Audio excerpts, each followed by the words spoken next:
Good evening. Hello, Aries. We are doing your 2020 readings.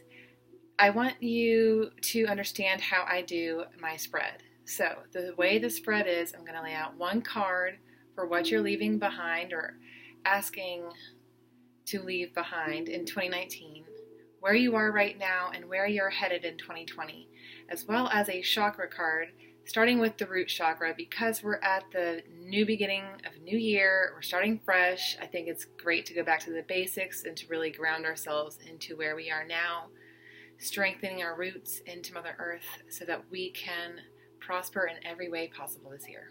All right, so Aries, let's start. I already pre-shuffled, cleansed my decks, and we're getting started now. So what are Aries messages?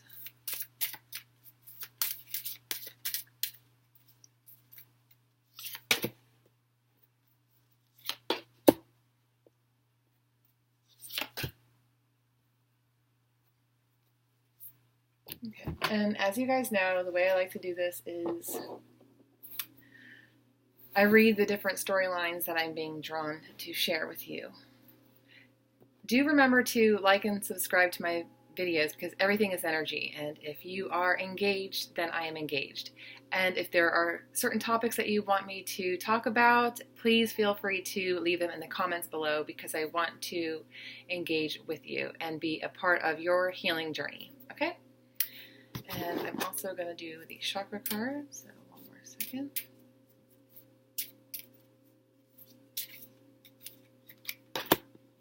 Renew. Wow. Renewal is a big part of your growth, Aries. You've got that message twice. Okay, so we've got the Empress, number 3. The 8 of Shells, and the 6 of Shells. So there's a lot of emotions involved in this too. So give me 1 second so I can read all of these different messages.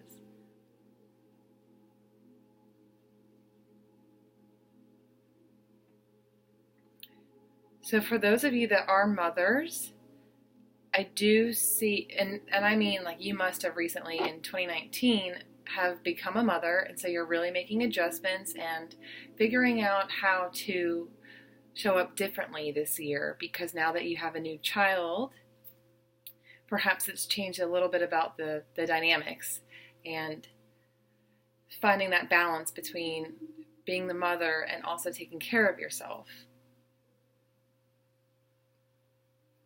But for others of you and for most of you, I mean, renewal is a big part of 2020, okay? This could be because in the past, maybe some of you lost your job, maybe some of you broke up with a relationship, maybe you guys have been more isolated in 2020, and so now you're stepping into this new way of being, like you just went through a transformation, you just went through the death, right? And now we're headed into spring. And there's that renewal, that hope.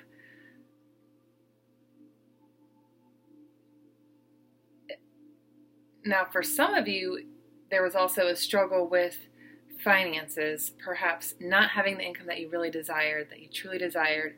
And this could also be, maybe you didn't feel that you were worthy of receiving, whether that's in a new career position or receiving more business in your whatever it is that you do, which could have taken a lot out of you. So now you're in this place of setting out on a new path. There's a new option for you. You've got to figure out how to show up differently.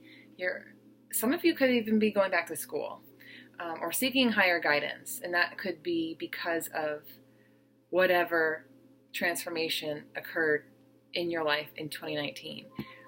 And we've got the renewal here, which is also the center of your reading. So, I mean, I'm just saying. And then in the future, where you're headed, it's actually finding more joy in your life, finding more to have fun with. So maybe it was that you were too serious in 2019, more reserved, more focused, and just taking a lot of energy outside of you and putting it into other areas rather than yourself. And you're trying to find more happiness in your life. And that could be with the people around you. Maybe it's that you're going to be searching for more support groups or like-minded people so that you can develop truly conscious connections, true connections that make you not afraid to be who you are, not afraid to speak your truth.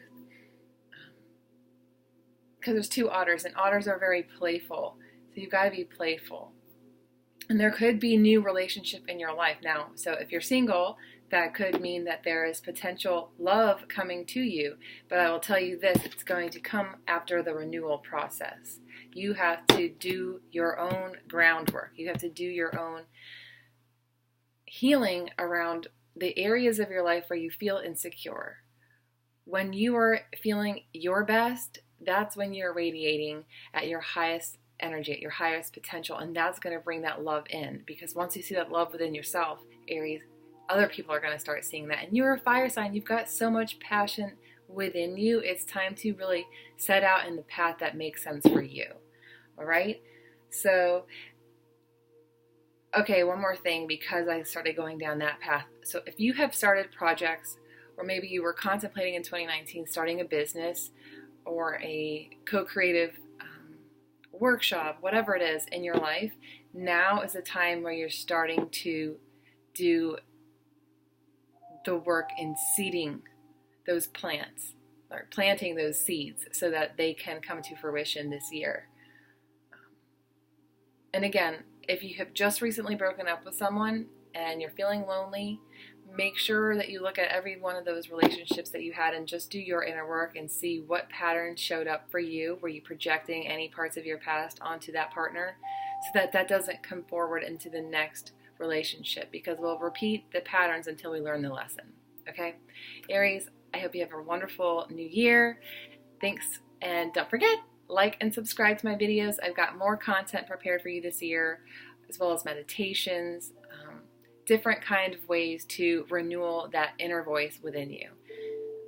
So like and subscribe, by the way. And then you can always book a personal reading. These are general. I try to get them a little more specific by breaking them down into each zodiac sign, but the one-on-ones, they're so much more powerful for you in making decisions based on your own intuition that I help you uncover. Okay? So, bye. Have a good one.